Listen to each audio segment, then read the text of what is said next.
Good afternoon. It's Monday, the 11th of September, 2023, just after 1 o'clock. Welcome to UK Column News. Your host today, myself, Brian Gerrish, and I'm delighted to be joined by David Scott, bringing us Northern Exposure from north of the border, and Mark Anderson reporting from Michigan, the USA, and I have to say, before his breakfast time. So this is really dedication to the UK column.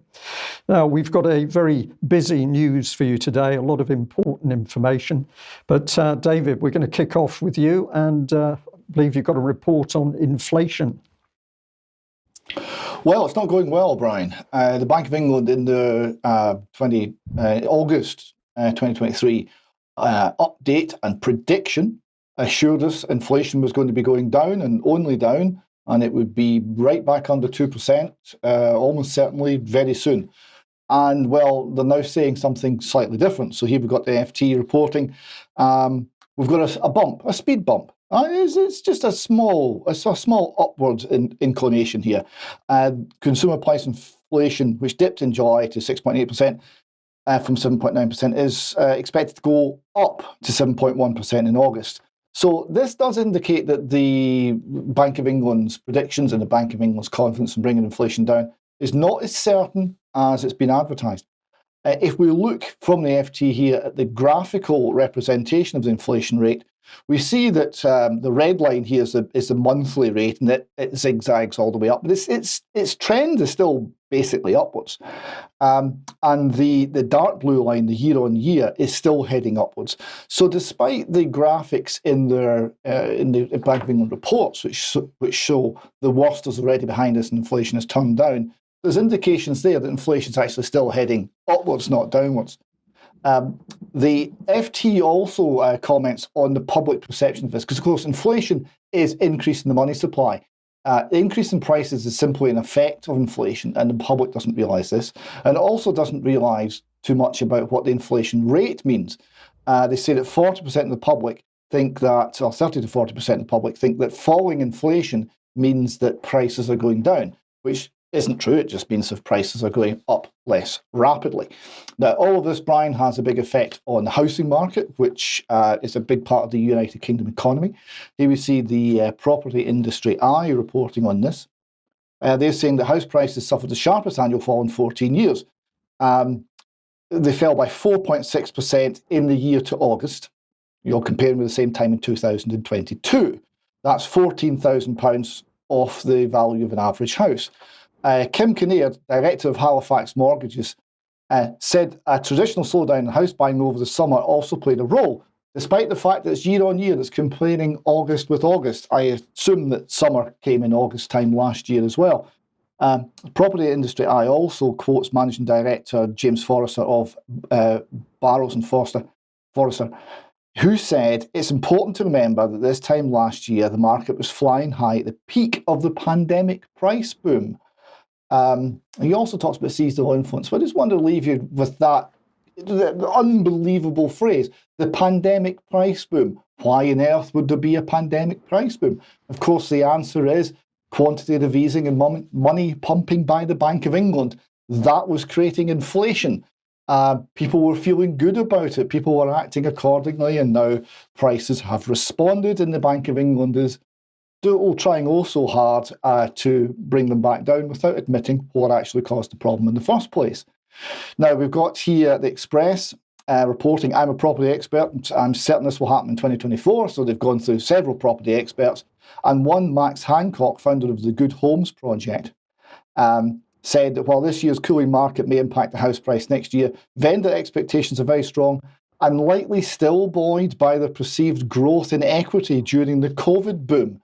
So here we see this again. The growth in equity is illusionary. It's just inflation. It's just digital zeros and ones that have been generated by the Bank of England. It's been making people feel wealthier. It's a paper profit. And unless you took it back in 2022, people will have to appreciate that it no longer exists.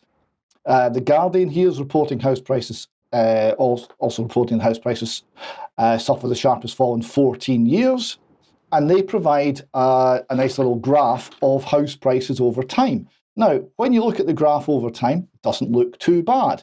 You can see the 2007 financial crisis fall, which was very substantial. And the fall that we're seeing here is less than half that over a longer time period. And, this is after a prolonged period of house price growth. So it doesn't look all that bad, and it still looks on that graph as though houses are a jolly good investment. However, if you then correct these numbers for inflation, using the CPI, a very flawed index, but using the CPI, you find that this next graph, as this next graph shows from all agents, that actually house prices are still well off their 2007 peak in real terms and are going south. So this is taking a lot of largely fictional wealth that people have believed they've owned, believed they've possessed, and shown it to be nothing but inflation, nothing but asset price booms based on zero interest rate policy. But it's going to cause real pain as people have to make real adjustments when they find out that the information they're receiving about their own finances was not legitimate. Okay, David, thank you very much for that report. Well, of course, people have got to keep an eye on the banks and who the banks really are and where they're going. Let's bring in Mark here, because you've been busy challenging, and this is some positive news I think you have for us. Yes, good day, gentlemen. September 5th, right after Labor Day here in the U.S., I went to the village of Berrien Springs, and this is from their basic website, and I put a map in, I inserted it for most viewers who wouldn't know where Berrien Springs is. It's in southwest Michigan, as you can see, near the bottom of Lake Michigan, not far from the Indiana line in that slide. And the purpose of this, and I hope to do many more, I plan to do many more, was as a citizen, not so much as a journalist, to address local councils, village, township, city councils, county boards, etc., about the WHO and what the WHO is up to with the pandemic treaty and the IHR regulations, because a lot of local governments, like people not getting adequate information or accurate information about our finances, like David Scott is talking about, they're getting little, if any, accurate information about what the WHO is up to, and many are unaware. So I'm trying to spread the word, ask questions, and test the waters as to what local governing bodies have to say about this. Now, this is a little bit of my writing here for an article that I'm soon going to be sending to UK Column. So this is a preview of coming attractions in a sense, but this is an opinion piece in part. I put here, and this is a summation of what I told the council, although what I told the village council was a little more simplistic and straightforward than this. But this is the sum and substance of what I'm getting into. The UN and its offshoots, including the WHO, are not just an international organization as described by the UN. It's actually a supranational government. Finalized in San Francisco in 1945, the UN consists of a charter, which is its constitution, along with a legislative general assembly, the judicial world court, and the executive security council, thus possessing the requisite components of government. But that government arguably is unlawful. Exactly where did the US, Britain, and other European nations obtain the authority to accede to form another government altogether, a global one at that? In America, the Constitution provides zero basis for the federal government to literally step beyond its duly constituted national functions and help create a higher tier government. Thus, the UN is, in essence, synthetic, whose actions should and could be seen as nullities. What does this mean for the WHO itself, which operates on the basis of its own constitution within the UN system as it's known? It basically means the WHO, like its UN parent, is an unlawful, clamoring club of self-anointed apparatchiks going through the motions of governance. The voters who reside in its member states never have elected their reps to do anything but govern those separate states. Have any taxpayers' voters anywhere at any time actually ever granted their representatives genuine authority in clear written form to form a new world government above the nation states? How could they? Doubtful indeed. Local civics, thus this UK column writer, speaking as a citizen, took this perspective in a slightly more simple form to local government meetings beginning the 5th of September with the Berrien Springs Village Council in Southwest Michigan.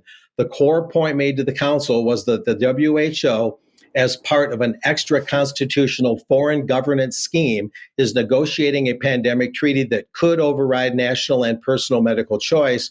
And they have a May 2024 deadline, but none of this, none of these bodies have the authorities to do these things, as I'm arguing. And I'll summarize with this. I got a fairly warm response, no counter argument. And Barry Gravitt, the president of the council, even said that he has a lot of misgivings about the UN and the UN system, and said he also distrusts greatly the World Economic Forum. And he literally said this, quote, in the word evil in the dictionary should have Klaus Schwab's picture next to it. So that's a fairly resounding first response for what I hope will be many more meetings. But I think it's an important perspective to share, and we'll see what happens in the near future, and I'll have more reports. Mark, thank you very much for that. Well, it's very interesting. You took the time out to challenge the local Berrien Springs Council.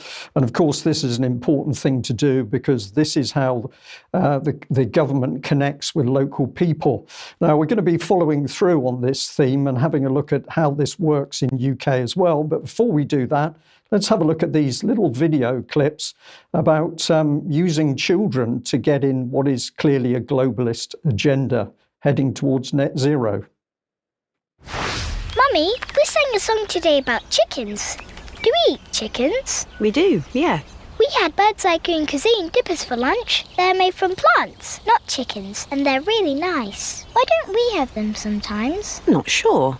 Is it because you fear change and you're scared to try something new? Because if no one likes it, it will be remembered as the night Mum made that thing. Look, Mummy, a butterfly. Oh, yeah. Bird's Eye Green Cuisine. Welcome to the plant age. David, I have to be careful here because the clock will be running very quickly in this segment. But what did you pick up on that little clip? A couple of themes here. The children are educating the parents, not the other way around. That was quite an interesting point. And of course, the attack on all forms of livestock is ongoing on many fronts. I'd also have to say it's failing quite badly. Indeed. Well, there is some good news, which we'll get on to. Let's have a look at the second clip to reinforce David's analysis. This New Year veggie thing, it's going to be quite hard. Because you might give up again on becoming a whole new person? No, because I really like chicken fillet rolls for lunch. Then put the Green Cuisine chicken-free dippers in. They're really yummy. Oh yeah, I like those. Bird's Eye Green Cuisine. Welcome to the plant age. So we've got another adult, not too sure. Let's have a look at the third clip. Dad, we played hide and seek at Daisy's house. Oh, wow. And we had plant-based burgers. They're called Bird's Eye Green Cuisine. They're really nice and they're better for the planet. Can we get them? I'm not sure how much difference it makes, really. Do you think you're more clever than all the scientists in the world?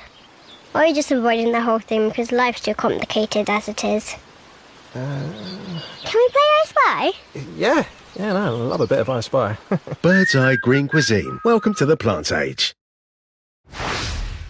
So, Mark, very quickly, the children's head filled with the power of the scientists. And as David has said, the child educates the parents. This is pretty vicious stuff, although it's in cartoon form.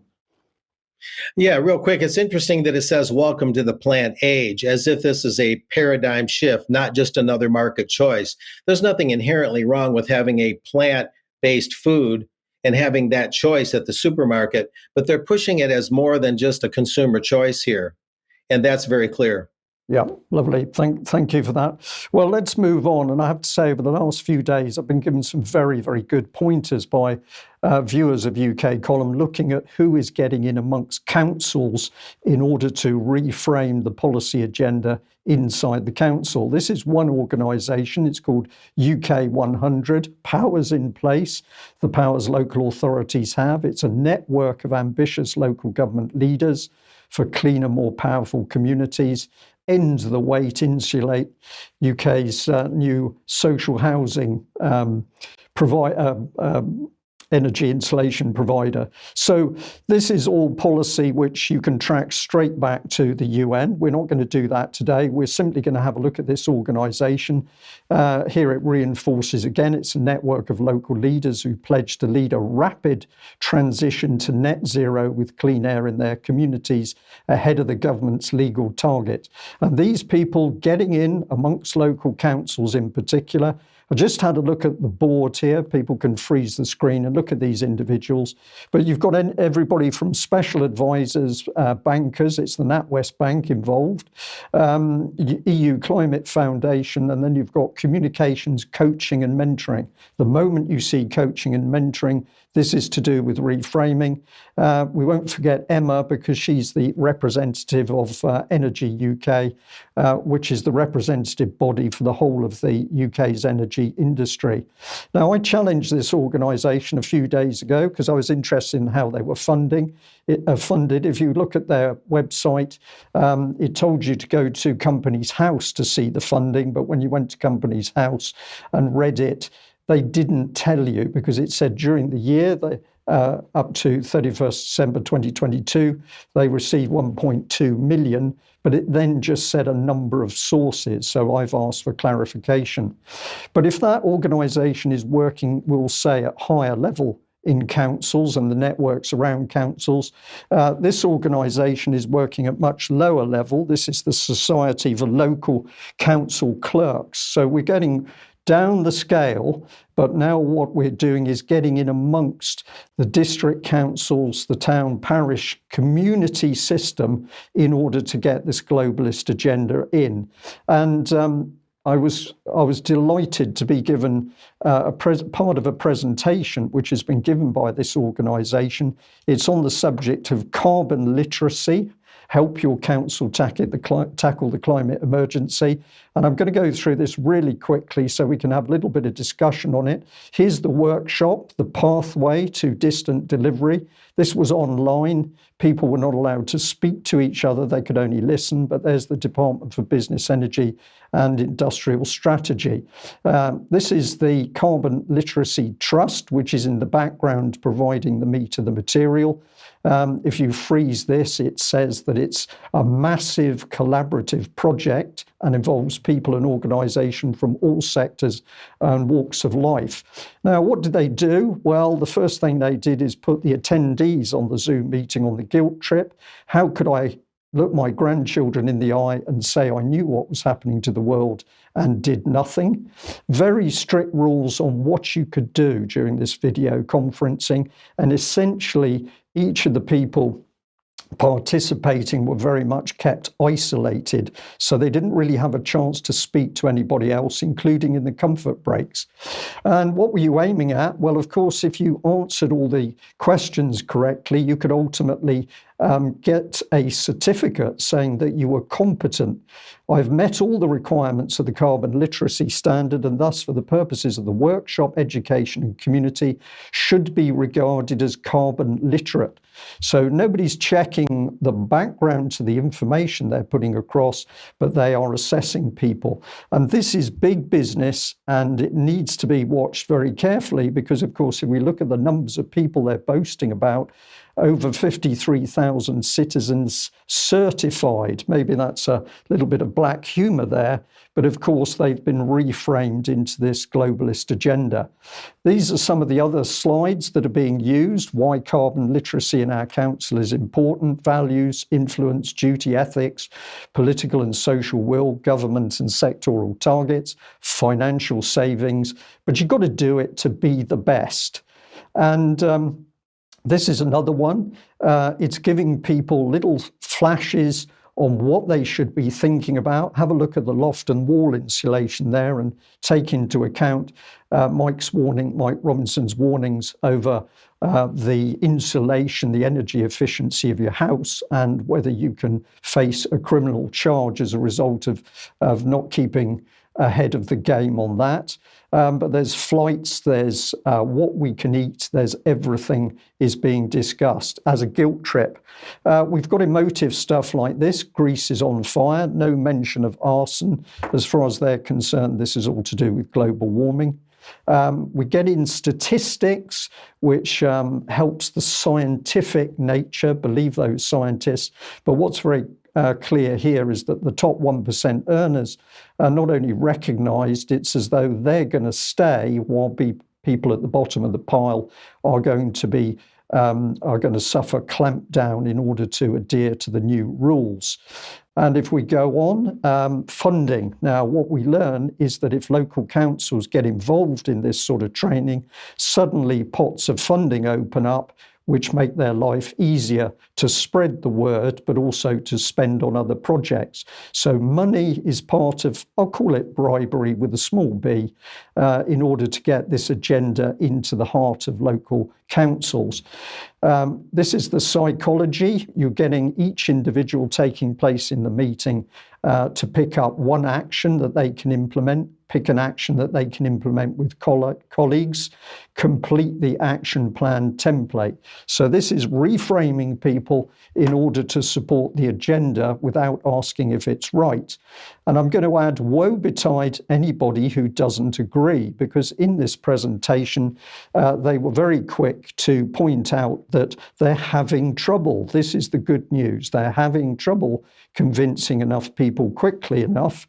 And so what they did in the presentation is to highlight groups that they're concerned about. So here we have the backbone conservatives. They identify as traditional, practical, hardworking. Their concerns are countryside preservation. And if you're going to try and talk to them, you should frame your message to discuss climate change impacts on agriculture, seasonal produce, sustainable land management, and engage national leadership in successes. So this is really going for the political side. Here we've got what they call civic pragmatists. They're identified as charitable, practical, moderate, community-orientated and progressive. And of course, you see the cakes on the table. So I'll say gently, this is Blue Rinse Brigade. These are people probably involved in the church. They want to do good, but you need to get amongst them to make sure you convert them to the new zero agenda programme. Here's disengaged battlers. Maybe some of the UK column people come into this particular description. They identify as resilient, they feel unheard and unrepresentative, and their concerns are inequality, economic disparity, fairness, and social justice. They are a big problem, and they need to be dealt with in a special way to get the agenda across. And if I go on to the toolkit here, this is provided in order that anybody who's now picked up the agenda being pushed by SLCC is going to be pushed through as effectively as possible to as many people as possible.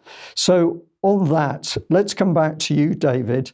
I have to say, I was able to see a huge amount of material, and I talked to some really fascinating individuals who travelled from another part of the country in order to give a little briefing on what they saw happening.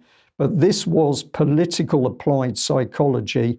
It was mind-blowing in its breadth and depth in order to capture local authorities down to the level of a parish council in order to get what is essentially a UN globalist net zero agenda across.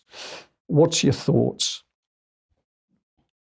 Well, I think of all the information you gave there, the most key was the point you made about dissent not being tolerated. You must comply. These issues are not being put forward for debate or justified based on the facts. They must be believed. They must be accepted. Otherwise, you're a heretic. Right? There's a religious aspect to this. There's a pseudo-religious aspect to this. And you must believe the core tenets of the religion, or pretend to. Otherwise, you will be condemned to outer darkness in council terms, which means you'll be viewed as a troublemaker. Well, long live the troublemakers. Long live the troublemakers. Thank you for that. The other thing that was pointed out to me is that local councils are now being offered professional clerks. So in a parish council, right there next to the community, usually the clerk is somebody who is competent, but they're brought in essentially as an amateur to help the parish council.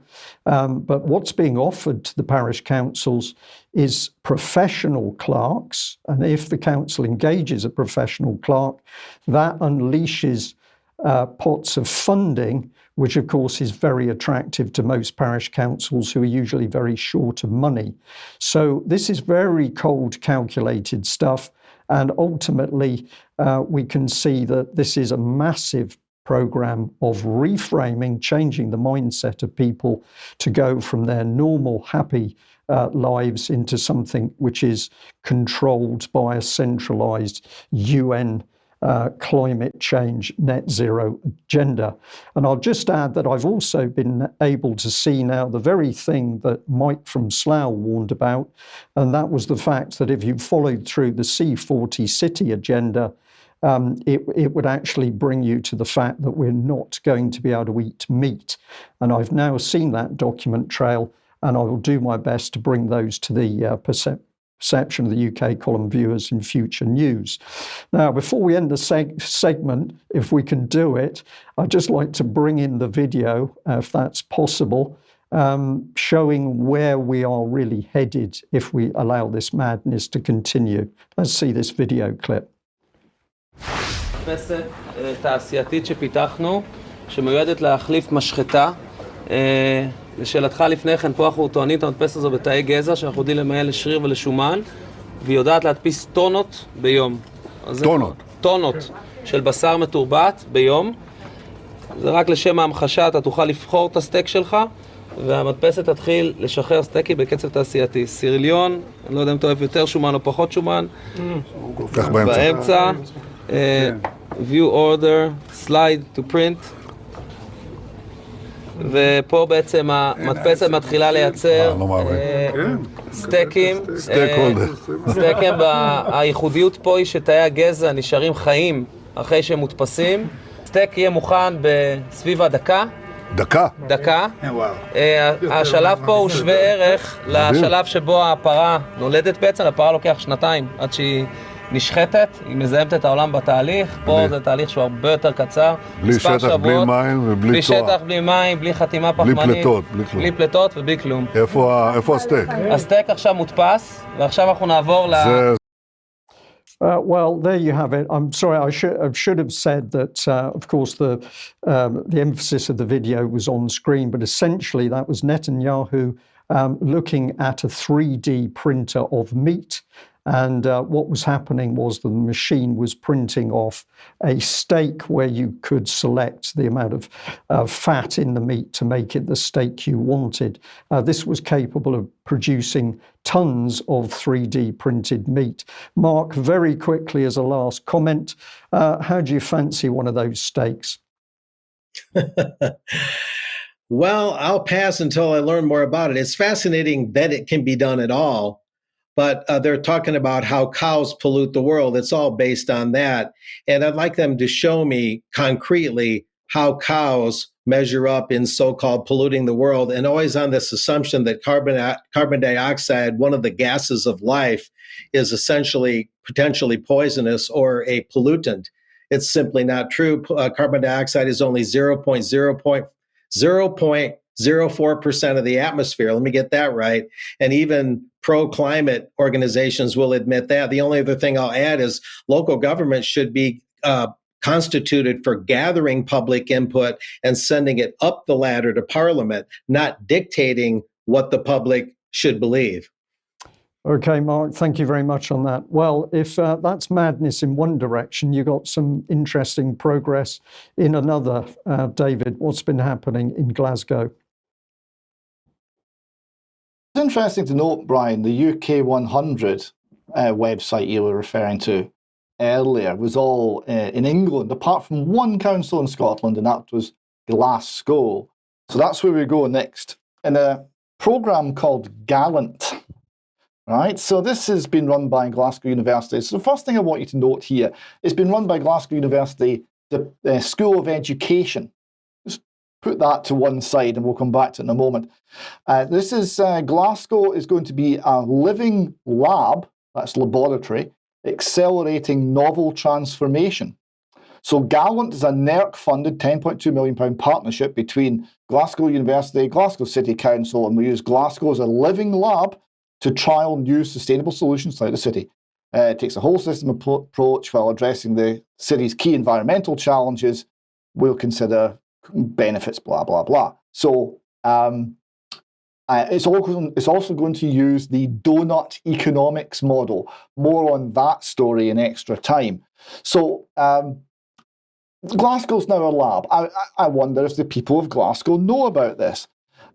So you'll be wondering who exactly NERC are. NERC are part of the UK Research and Innovation Organisation, which has got many councils, a budget of £7.9 billion from the Business, Environment and Industry Department of the UK government.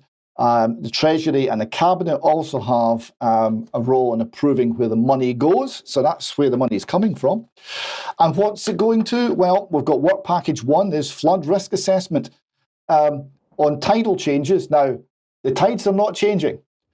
Sea level rise, 1 millimetre a year, it's not a big story. Increased water from extreme weather events, that one's not happening either. But they're talking about flood risk assessment, but it's not the engineering department that's dealing with this. No, it's the education, School of Education. The next thing is we're halting biodiversity loss. Is it an environmental department? No, it's the Department of Education. The next work package is regenerating derelict land. Well, that should be environmental science or civil engineering or something, but no, it's education. Then we're going to reduce car journeys, of course, and tackle housing and heating. Now, you might be wondering what this has got to do with education, but of course, it's not really about any of those things, and we'll come to very shortly what it is about. I point out here they've got a Twitter account, of course. And they're very keen on Greater Govan Hill. They retweeted a comment that I want to be around other queer people in all aspects of my life, so why not also gardening? We meet Southside gardeners and lead through the intersections of gardening, queerness, and communal spaces. So this is genuflecting to the new religion. This is to show that they're right on and on-side and compliant. I would also point out in passing that if you did that about straightness, you would probably be arrested in Scotland. So that's an interesting data point too. So we come here to Glasgow City Council talking about the same programme, 10 billion research hub to boost Glasgow's transition to climate resilience. So they're talking about it being a thriving, resilient city and net zero by 2030. University of Glasgow researchers will work in partnership with Glasgow City Council to create transformation projects across the city and embed sustainability into the wider socio-political system. So it's about transformation. It's about changing how people think. It's not about flooding. It's not about environmental reclamation. It's about changing how people think. And that is why it's been run by the Education Department. Glasgow City Council go on, they say, Gallant aims to deliver social priorities of the United Nations Sustainable Development Goals, right? Yes, of course. And it's the social priorities. It's not the environmental priorities. And they conclude, using Glasgow as a living lab is an exciting opportunity to collaborate with communities and stakeholders. You heard Bibi Netanyahu laughing about the word stakeholders in that last segment, across the city to deliver tangible environmental solutions that improve public health, well-being, and move us towards a green inclusive economy. So what they're talking about, Glasgow's a lab, and what is the lab rats? Well, that's the people of Glasgow. They're going to have their attitudes changed, their behaviours changed, and we're going to monitor how it goes. We're going to dress it up in all the green stuff, but it's about changing the people and getting in and reprogramming them and not convincing them, but making it happen without them knowing. Indeed, David. In the meantime, infrastructure decays, our ability to produce anything worthwhile decays, proper jobs decay, everything is heading towards chaos. But the claim is that via the education system, the future is going to be the best. Well, we'll stay on the case of watching what's going on. Now, if you like what the UK column is doing, please join us. Take out a subscription, support the UK column, help us do what we're doing. But also you then get the opportunity to talk and mix with other people. And communication is very important. Many people get a great feeling out of being able to talk to other like-minded people. You can also support us by buying through the shop and have a look online. If you haven't gone for a UK column hoodie, have a look and see whether one of those fits you. And of course, we always want to say, please share UK column information, because at the end of the day, that's why we're putting the information out. So share it far and wide, and that makes us very happy. Now, we've got interview on the 12th of September at 1 p.m. That's tomorrow, of course. And this is Professor Michael Esveld. And the subject is common law. Common law requires the courage to judge. And that's with our very own Alex Thompson. And that should be an extremely interesting interview to watch. We've also got one coming up that I'm just going to mention here, which is an interview between Debbie Evans and Roger Meacock, who's a vet, very experienced vet. And they're discussing possible mRNA medication that could be used on animals or go into the food chain. So that's something to think about when we see everything from what's happening in farming across the board to perhaps 3D printed meat. Now, we've also got an event from Public Child Protection Wales. That's Wednesday at 1 o'clock, and this is Parliament Square. Now, Public Child Protection Wales, helped by Louise Collins and many other people, have done such a tremendous job to raise awareness for the grooming of children in schools. So if you can be there, please join them to talk about that. Now, where does that take us? I think it's back to you, Mark, and you've got some really good news here. Yes, it is. I'll put it in the context of today's show in a broad sense. I talked about addressing a city council about the COVIDocracy and the governance behind it, not so much the dangers of the jabs, although that was implied. And you've also talked about today, Brian, and you, David, about city councils and parish councils, instead of being a place for public input, are instead places for indoctrination. And of course, the indoctrination along climate lines, along COVID lines is very important, because the reason the WHO wants to have that World Pandemic Treaty, the core reason, is because they don't want any more internal dissent within nation states when the next inevitable pandemic comes along. So therefore, stories like this, dated September 8th, just a few days ago, New York City teachers win their jobs back with back pay after refusing the COVID-19 vaccine. This is the kind of dissent that the budding WHO worldwide pandemic treaty COVID system, this is the kind of dissent they don't want happening within subunits of nations or the nation states themselves or at the individual level. And here's a little more meat on the story. A New York judge said Wednesday that 10 employees fired by the New York City Department of Education for refusing the COVID-19 vaccine must be reinstated with back pay. In a major victory for vaccine mandate opponents, state Supreme Court Judge Ralph J. Porzio held that the city's denials of religious accommodation to certain employees were unlawful, arbitrary, and capricious. The case, DeCupia versus City of New York, concerned school principals, teachers, and other educators who sued after city officials rejected their claims for a religious exemption to the vaccine mandate. This court, this is a quote, sees no rational basis for not allowing unvaccinated classroom teachers in amongst an admitted population of primarily unvaccinated students, Porzio wrote in a 22-page opinion.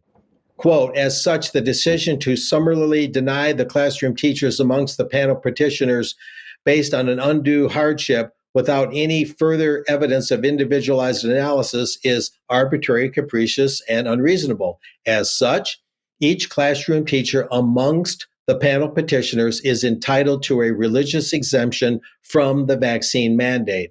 So this is a pretty significant victory. There's other things like this going on, mostly going this same direction. This is one of the more highlighted ones. But again, this is the kind of dissent that the WHO treaty people and what they're trying to solidify and centralize at the worldwide level. This is what they're trying to blot out for future pandemics. This shows workers in New York City. Workers are essential, mandates are not. New York City's vaccine mandate for all Department of Education workers was in effect from October 2021 to February 2023. Thousands of teachers and other education workers lost their jobs under the policy for refusing to comply with the mandate. Sujata Gibson, lead attorney for the plaintiffs, celebrated this victory as a watershed moment in the teachers' 2-year fight for relief. According to a news release by RFK Jr.'s Children's Health Defense, a nonprofit founded by vaccine skeptic and Democratic presidential candidate RFK Jr. So there you go. It's a pretty well highlighted example of what the WHO's hoped for system doesn't want to see. So pretty good news, and I think we'll see more of it. Thank you very much for that, Mark. And of course, a lot of effort by a great many people in order to make that judgment happen. And this is the key thing, isn't it? It's many people doing a little work in order to get the big result. So we're going to encourage the UK column audience to think about this. What can you do in your community, even via your parish council, to challenge what's happening and make a difference? Good things do come to those who try. Now, David, you're going to stay on the American theme here with Texas, but we're looking at what's taking place in libraries. Yes, and this falls into the lesser magistrates issue that Mark mentioned a wee while ago, and obviously comes from his home state. Texas is cutting ties with the American Library Association over accusations of the group's Marxist ideology. So this is a Fox News report, and what they say is Brian Harrison called out the American Libraries Association for pushing dangerous Marxist ideology on Texans and on their children. Quote, less than 1 month after I requested the Texas State Library and Archives Commission cut ties with the American Library Association, he said, I'm excited to report that they've just informed me that they will not renew their contract with them. So they're just walking away. This organisation has become woke, it's become completely controlled by Marxists, and a sub-organisation is just saying, well, okay, we're off, goodbye. Harrison continues, this is a win for all Texans. I applaud the courageous, decisive decision by Chairwoman Martha Wong. Texas should be leading the fight against dangerous Marxist ideology, not subsidizing it. This is a very good point. Now, he continues to talk about the American Libraries Association, headed by Ms. Drabinski. He says, if Ms. Drabinski wants to push socialism and Marxist ideology, she can do it in her own dime. I'm fed up with overtaxed Texans being forced to fund government tyranny and the indoctrination of their children. Now, of course, this is happening in Britain too. The tyranny and the indoctrination of our children is being funded by our taxes. Unfortunately, we're not all Texans and we can't necessarily walk away, but we have a huge reason to complain, to object, and to say no. Harrison described Drabinski as a self-proclaimed Marxist lesbian, member of the Democratic Socialists of America. He said taxpayer-funded indoctrination has no place in Texas. Yet Ms. Drabinski has promised to radicalize the American Libraries Association to advance a public agenda that puts the organization for justice at the center of library work. Now, this is true. We have here a little quote from Ms. Drabinski and a picture of her, in case you need to know what she looks like. And she says libraries need to be a site of socialist organizing. Now, there was a conference over the weekend called Socialism 2023. It ran from September the 1st to the 4th. And there was a spy in the camp, a non-socialist, taking notes. So when Emily Drabinski showed up, this is what she said. And she said, hello, I'm Emily, I'm a librarian. There was much applause because they all knew who she was. I just want to thank you for bringing up libraries and classroom libraries, but also school libraries of all kinds, public libraries and higher education libraries who've been under attack in similar ways. I think your point that public education needs to be a site of socialist organising, I think libraries really do too. I haven't seen that work in libraries, but I think there's a real opportunity here to connect with what's happening in public education, with what's happening in libraries. We also need some help with libraries. We need to be on the agenda of socialist organising. So she's admitting that they've already captured the schools, and she wants to capture the libraries too. I would encourage people to go and find Socialism 2023, their program. It's all on YouTube, and there's some very interesting things, including there's one attempt at a Sunday school. So we've got evangelical black gospel singing, but without God, because obviously God has no place in socialism. And also an item on fighting for our lives, which is about, amongst other things, abortion, ironically enough. So a couple of quick stills from the event. So you see here, it's not huge and it's not very well attended. I think that's a data point. The second thing to note is the very strict masking policy. You see here the top table's all masked. In fact, the crowd's all masked. Only the speakers were allowed to temporarily remove their masks in order to speak. But if you were asking a question from the floor, you had to keep your mask on. So masks are about ideological compliance. They're not about anything else. And here we see one of the speakers who's got a T-shirt that reads, "Fund abortion, not the police." The abolition of funding for the police was a major part of this. Now, we've got a little clip for you to give you an idea of this nature of what socialism is in 2023. Many socialists out there will be appalled. This is Mary Bowman, who is a nurse. And create community-based safety measures to defend our clinics. We must defund, disarm, and dismantle the police, abolishing that institution and the prison industrial complex. We must keep fighting for medication, abortion, and contraception to be made available without a prescription, and for all healthcare professionals to be able to provide abortion care within their scope of practice.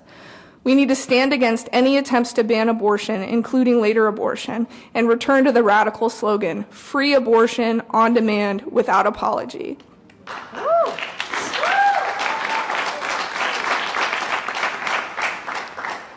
We will not capitulate to spineless Democrats who allow abortion restrictions and bans as a compromise with the right.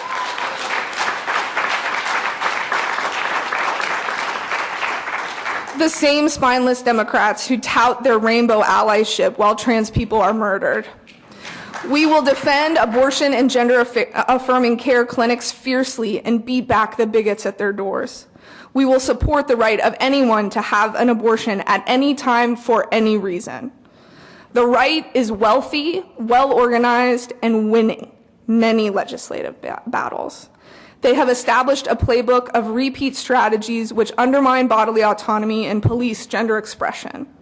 They believe their fight has been divinely appointed to them by God. In order to beat them, we must come together to build a mass movement and take power. Our movements have more in common than just our enemies. The tenets of what we are fighting for are interconnected. Transgender liberation is reproductive justice. Manifesting reproductive justice is impossible without achieving trans liberation. Ultimately, our collective freedom depends on liberation from every oppressive system and the creation of a new society built on human need, where abortion is everywhere and trans people are free.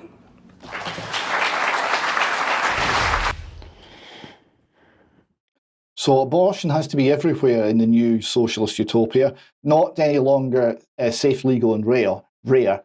Everywhere there must be mass killing.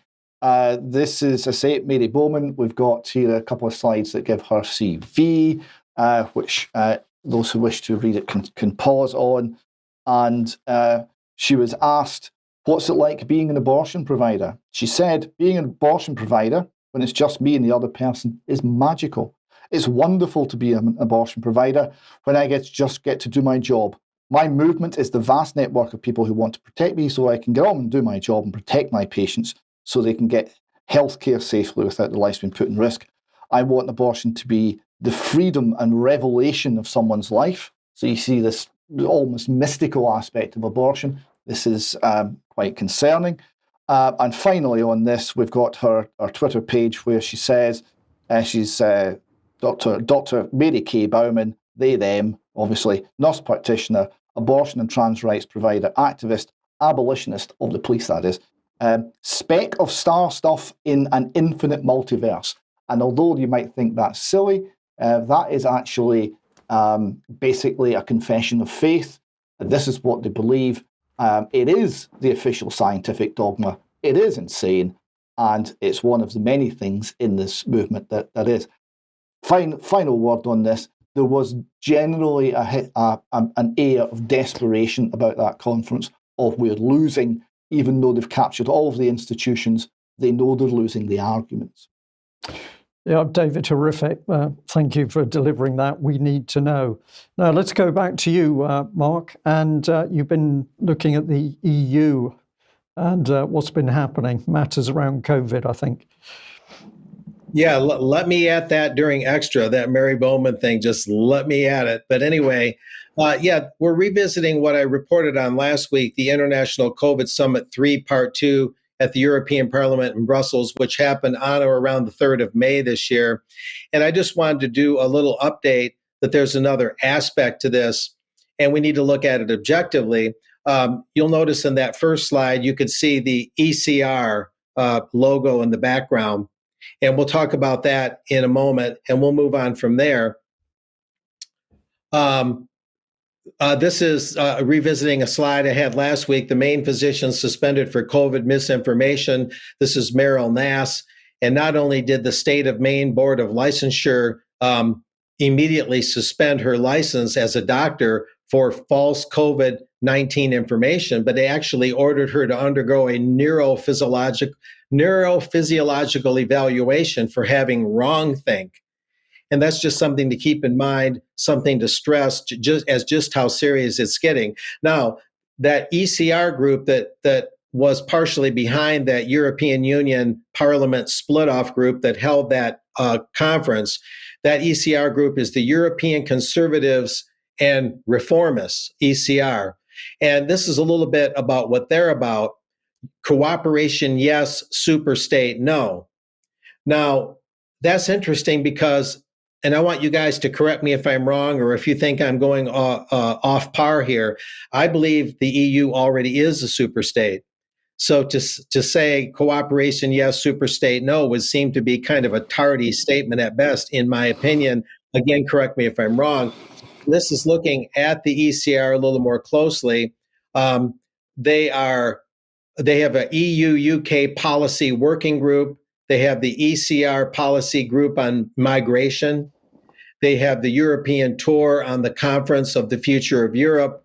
ECR carbon sinks working. Carbon sinks, we talked about that last week, where the banker Mark Carney, the former central banker of both Canada and England, has been accused of supporting deforestation. And if he's so pro-climate change, how can he be in favor of deforestation? Because forests are carbon sinks that take excess carbon out of the atmosphere. It's called photosynthesis as part of that. And we have other things. The one in the lower left you can't quite read, but the ECR group, European Conservatives and Reformists, also has a pro-family unit. So this is just taking a little broader view of what this group's about. They say they're safeguarding borders and things like that as well. Now, that's just kind of an FYI thing. So we have a broader, more objective view of what that conference was about. And then one of the things that the Associated Press and American Press was doing in their fact-checking of that conference and calling out Meryl Nass as if she was committing grave sins when she was only one of 22 speakers there. And as I mentioned last week, they reported on that event in a very thin-sliced manner and only accused Meryl Nass of stating some falsehoods without even mentioning the broad scope and 22 some odd speakers at that event, including the well-known U.S. physician, Dr. Robert Malone, very skeptical, of course, of the COVID vaccines and very aware of the adverse effects and deaths that are resulting from those vaccines, or really mRNA injections. But another thing that the media was saying that was essentially not true was that someone was saying that there's 100-day vaccines, 100-day development vaccines on the horizon. Well, it turns out that CEPI, the Coalition for Epidemic Preparedness Innovations, or CEPI, in fact, is saying this. Here's the headline: the Global Pandemic Preparedness Summit. This is a different event. On the road to 100-day vaccines, international policymakers, scientists, and representatives of industry, philanthropy, and civil society were united at the Global Pandemic Preparedness Summit, co-hosted in London by the Coalition for Epidemic Preparedness Innovations, or CEPI, and the UK government back in March of 2022, in endorsing the ambition to have safe, effective, and globally accessible vaccines against the next pandemic threat ready in just 100 days. But the devil in the details will be in realizing this goal, from raising the US $3.5 billion required by CEPI to deliver on its pandemic busting plan over the next 5 years, to realigning global regulatory systems, to scaling up manufacturing and ensuring supplies of everything down to rubber stoppers for vials. What is not in doubt is the fact that the world will face more deadly disease outbreaks with the potential to wreak havoc on lives and livelihoods in the years ahead. The fact that humanity has just been through one pandemic does not reduce the risk of being hit by another unknown pathogen, a so-called disease X. So, contrary to the fact checkers, there really are plans involving the UK government of 100-day vaccines. And of course, there it is. And the WHO, it's music to their ears that we can expect more and more outbreaks as time passes. So that's that for today, gentlemen. Thank you very much, Mark. And of course, you've brought focus back onto the fact that policy, in this case on vaccines, on matters COVID, coming from way above a national government. This is back into the globalist agenda. Well, where's it all heading? Let's turn to the BBC and Laura Kuenssberg, who had this to say. This place is meant to be in charge. Thank you very much. But with 5 prime ministers in 6 years, it hasn't felt that way. We became a laughingstock. I don't know a single MP who didn't get a death threat. I have been a systematic plotter who's tried to remove the Prime Minister. I said he won't be satisfied until he burns the house down. And the way President Trump used to operate, I was sacked on Twitter. I said, I think you've got 3 weeks now. Just how close did our political system come to falling apart? I think we lost our minds. And will it ever be the same again? It is the end of normal. Well, there we are, state of chaos. The BBC, of course, has been working on the breakdown agenda to destroy society in UK. Those MPs, puppets in a much bigger game, but they simply don't realise that eventually their jobs will also go. But to suggest that what is happening in the breakdown in this country is accidental is so naive as to be unbelievable. David, just 10 seconds. Well, chaos is right? But why? Right? I would point to the underlying ideas that have been installing themselves for decades and indeed longer, and the inability of people to push back and use their own God-given intelligence and reason to resist folly. And we should do it in big ways and small, in all aspects, in all venues available to us, because that's the antidote. Yeah. I was trying to think of the 2 Conservative MPs that warned many years ago. Their warnings were published principally in The Guardian, but they were saying that the Conservatives plan to introduce a bit of calculated breakdown in the public sector in order to herald in the new era. And it's really fascinating that we seem to be watching that happen. But of course, the BBC won't investigate properly how we've gone from a perfectly competent country to a madhouse. The BBC will just enjoy the ride of the nonsense, but we'll stay on their case. Now, David, just to put us into a slightly better frame of mind for the end of UK column, you've got a couple of memes here. Let's bring one up on screen.